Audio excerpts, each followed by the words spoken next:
Selamat pagi, selamat datang di PT Adisatria Abadi, perusahaan yang bergerak di bidang penyamaan kulit. Bapak Ibu yang kami hormati, sebelumnya perkenalkan nama saya Gustiawan, saya selaku HRD daripada PT Adisatria Abadi.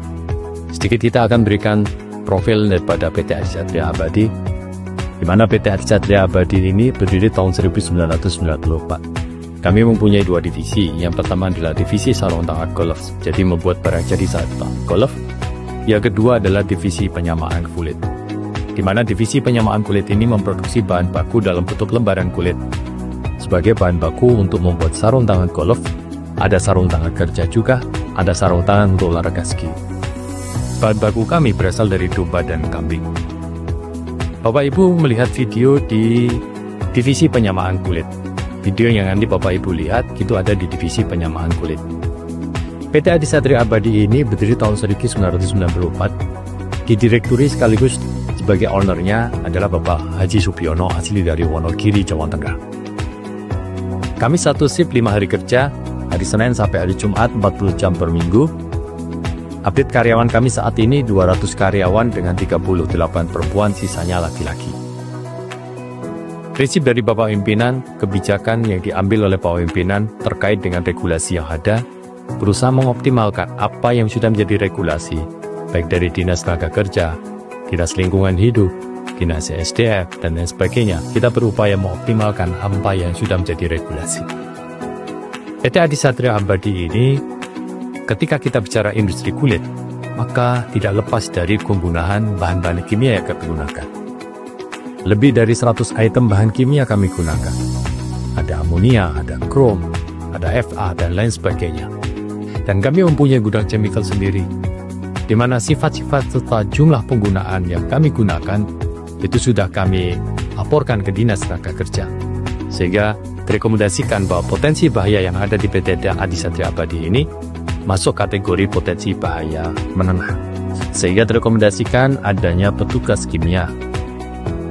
Saat ini kami mempunyai 1 orang petugas kimia atas nama Ibu Retno Indrianingsih. Bapak Ibu yang kami hormati, ketika kita bicara industri kulit, maka juga tidak lepas dari limbah yang dihasilkan. Di dalam proses tahapan proses produksi kami, ada proses tanning namanya, ada proses dyeing, di mana ada limbah yang dikeluarkan. Sehingga sejak awal kami membangun perusahaan ini, di tahun 2001 kami bangun di kawasan industri ini dengan luas lahan kurang lebih 1,5 hektar dengan luas bangunan 7.000 meter persegi. Kami sudah membangun instalasi pengolahan air limbah, di mana IPAL kami kelola sedemikian rupa sesuai dengan baku mutu, sesuai dengan regulasi yang ada, sehingga limbah yang dihasilkan, yaitu limbah cair dan limbah padat, itu sudah tidak berdampak negatif bagi masyarakat dan lingkungan sekitar. Limbah cair kami buang ke sungai besar, dengan bantuan pipa diameter 12 in ke arah barat kurang lebih 500 meter ke sungai, dalam hal ini sungai Opa. Sedangkan limbah padat hasil endapan chemical, kami mempunyai mesin press yang setiap hari menghasilkan slat atau seperti tanah liat.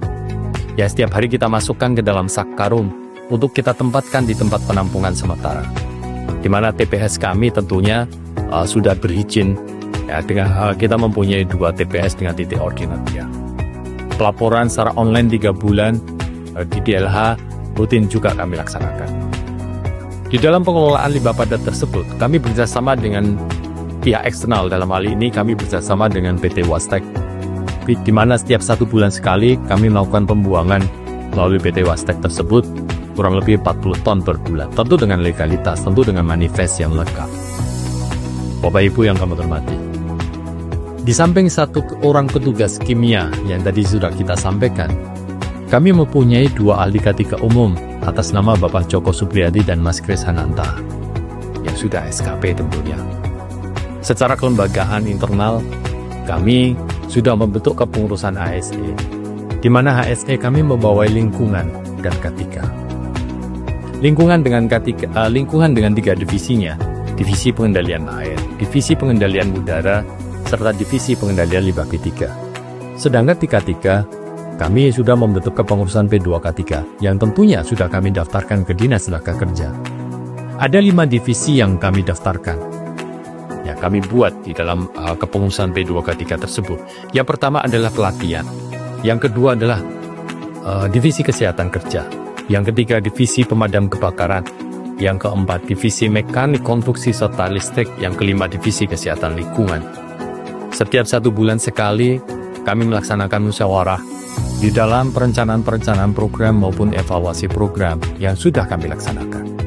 Sebagai contoh di divisi kesehatan kerja, saat ini kami mempunyai paramedis perusahaan yang sudah hiperkes. Kegiatan MCU awal, MCU berkala, MCU khusus rutin kami laksanakan setiap 6 bulan sekali. Kami bekerjasama dengan hiperkes maupun puskesmas kecamatan di dalam memberikan sosialisasi kesehatan maupun pelatihan bagi tim regu P3K kami maupun karyawan kami. Ketersediaan kotak P3K sejumlah 17 kotak P3K juga tersebar di seluruh bagian yang ada di perusahaan ini. Divisi yang lain sebagai contoh divisi pemadam kebakaran. Di dalam pengendalian kebakaran, kami hanya mengandalkan APAR sejumlah 29 APAR dengan 6 CO-nya, sisanya adalah bentuk powder. Di samping itu, kami juga sudah membuat hidran manual di 4 titik. Tandon air di 4 titik yang kita tempatkan di area gudang chemical dan produksi kering. Regu tanggap darurat juga sudah kami bentuk ya, sebanyak 12 personel, dan kami rutin melaksanakan kegiatan drill simulasi yang melibatkan seluruh karyawan. Divisi yang lain tentunya ada kegiatan juga divisi kesehatan lingkungan, pengujian, kebisingan, pencahayaan, kelembapan rutin kami laksanakan. Begitu juga dengan divisi mekanik konstruksi listrik, kami juga lakukan banyak hal yang sudah kami laksanakan. Kegiatan reksa uji bagi mesin-mesin kami seperti genset, jana tekan, forklift, lift barang, itu juga rutin kami laksanakan. Alat angkut kami ada 2, yang pertama adalah gerobak, yang kedua adalah forklift. Kami mempunyai 1 forklift dengan kapasitas 3 ton dengan 2 CO drivernya. Di samping itu, kami informasikan bahwa energi yang kami gunakan menggunakan PLN dengan 690 kVA. Dan ketika PLN mati, kami juga mempunyai backupan yaitu 2 genset 400 dan 500 kVA. Sebagai operator, kami mempunyai operator khusus yang sudah sertifikasi tentunya.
Bapak Ibu yang kami hormati, sekilas gambaran implementasi pelaksanaan K3 di perusahaan kami di PT Adisatria Abadi ini. Memang kami belum SNMK 3, tapi di dalam praktek lapangan kami sudah melaksanakan apa yang sudah menjadi regulasi berkaitan dengan K3. Bahkan kami juga informasikan saat ini kami mengantongi sertifikasi LWG. Sertifikasi LWG mencakup bagaimana pengelolaan bahan kimia, pengelolaan limbahnya, pengelolaan infrastrukturnya, K3-nya, administrasinya. Alhamdulillah di tahun 2023 kami mendapatkan rating emas sebagai sertifikasi LBG sebagai sertifikasi mutlak bagi industri kulit di kancah internasional. Bapak Ibu yang kami hormati, demikian sekilas profil daripada PT Hadi Satria Abadi dan implementasi kegiatan K3 di perusahaan kami. Terima kasih.